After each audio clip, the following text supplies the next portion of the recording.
সালামু আলাইকুম। ঈদ মোবারক। না, রমজানের ঈদের মোবারক এখনো দেই নাই, তবে ভালো কিছু খবর থাকে যেগুলো মাঝে মাঝে আমি যখন আপনাদের সামনে নিয়ে আসি তখন আমি ঈদ মোবারক বলি, অর্থাৎ খুশি। আমি চাই এই খুশি ছড়িয়ে পড়ুক, আনাচে কানাচে ছিটিয়ে থাকা বাংলা ভাষাভাষী যারাই আমার ভিডিও ব্লগ দেখেন সবার কাছে শেয়ার করে পৌঁছে দেবেন। মধ্যপ্রাচ্যে একমাত্র কোনো ইরান সবার টার্গেট। এটা নিয়ে আমি বেশ কয়েকটা এপিসোড করেছি। আজকের এপিসোডে একটু আমি সামারি নিয়ে আসার দরকার আছে, নয়তো বুঝবেন না। একমাত্র দেশ যারা নিজেদেরকে সামরিকভাবে, অর্থনৈতিকভাবে বা কানেক্টিভিটিটা এত বড় করে রাখছে যে শুধুমাত্র জন্য লড়াই করে না, তাদের বেশ কয়েকটা টিম আছে। তবে এই টিমগুলো অনেকটা গোপনীয়।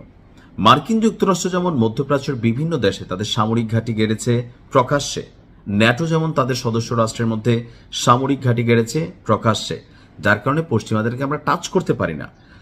ছাড়া আরবদের কোন রাষ্ট্রের মধ্যে তাদের নিজস্ব এজেন্ট সৌদির মাত্র সম্ভবত একটা দেশে আছে, ইয়েমেন। এছাড়া অন্যদের কিন্তু বেল নাই। ফিলিস্তিন বলেন, লেবানন বলেন, ইয়েমেন বলেন, ইরাক বলেন, আফগানিস্তান বলেন, এরকম বেশ কয়েকটি দেশে তাদের প্রক্সি যুদ্ধ আছে। আর যখন সময় হয়েছে তখন তারা অ্যাকশনে নেমেছে। আমি সংস্থাটার নাম নিলে আপনারা জানেন যে ভিডিওগুলা ডিস্টারবেন্স হয়। লেবাননে থাকা বীরদের একটা গোষ্ঠী আছে, আমি সংক্ষেপেদেরকে বলি বুঝতেই পারছেন। তো সেই যোদ্ধারা যেই ঘটনা ঘটাইছে, ইসরায়েলের যে প্রধান প্রতিরক্ষা দপ্তর আছে, সদর দপ্তর, বেশ কয়েকটা সেক্টর থাকে, জেলা ভিত্তিক, বিভাগ ভিত্তিক, আরেকটা আছে একদম মূল সদর দপ্তর। তো সেই মূল সদর দপ্তরই গুড়িয়ে দিয়েছে আমাদের বীর যোদ্ধারা।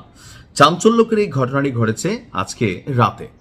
দিবাগত রাতে ইসরায়েলের রাষ্ট্রীয় মালিকানাধীন প্রধান প্রতিরক্ষা এবং মহাকাশ গবেষণা সংস্থা ইসরায়েল অ্যারোস্পেস ইন্ডাস্ট্রিজ এর যে সদর দপ্তর আছে সেখানে বড় ধরনের ড্রোন হামলা চালিয়েছে লেবাননের বিদ্রোহী গোষ্ঠী বা বীরদের গোষ্ঠী হিজুরা।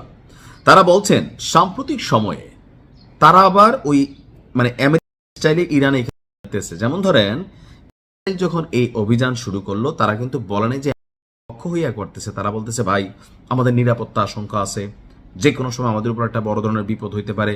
কিন্তু সারা পৃথিবী দেখতেছিলাম ট্রাম্প শাসাচ্ছে, ধমকাচ্ছে, এই কাজগুলা করতেছে। তা আমরা কিন্তু এটা বুঝতে বাকি ছিল না যে এখানে পিছনে কি ঘটতেছে, রাইট? এখন বীররা যখন, লেবানন যখন এখানে কানেক্ট হলো, তাদের সদর দপ্তর উড়াই দিল, আমরা সবাই বুঝতেছি এটা, কিন্তু দালিলিকভাবে কোনো প্রমাণ রাখার সুযোগ নেই। কেন নাই? কারণ লেবাননের বীর আমরা ভাই ইরান যুদ্ধ বুঝি না। ইদানিং আমাদের বিভিন্ন এলাকায়, শহরে, গ্রামে আপনার অভিযান চালিয়েছিল, আর সেইটার প্রতিশোধ নিতেই এই অভিযান চালানো হয়েছে। পক্ষে দেওয়া বিবৃতিতে বলা হয়েছে 2টার দিকে তারা এক ঝাঁক অ্যাটাক ড্রোন বা আত্মঘাতী ড্রোন আপনার পাঠায় ইসরায়েলের উদ্দেশ্যে। তাদের বক্তব্য, ইসরায়েল সামরিক বাহিনীর জন্য দীর্ঘদিন ধরে আধুনিক ড্রোন এবং আরো ক্ষেপণাস্ত্র তারা তৈরি করেছে, যা তাদের প্রতিরক্ষা সিস্টেমকে ফাঁকি দিয়ে লক্ষ্যে যে বস্তু আছে সেখানে আঘাত করতে সক্ষম হয়েছে।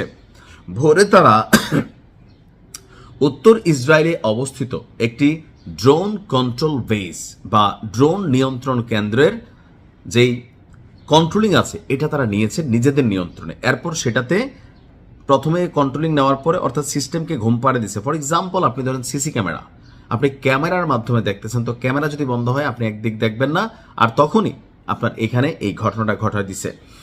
ইসরায়েল বাহিনী আইডিএফ বলছে লেবানন থেকে আসা বেশ কিছু ড্রোন এবং আকাশেই ধ্বংস করে দেওয়া হয়েছে।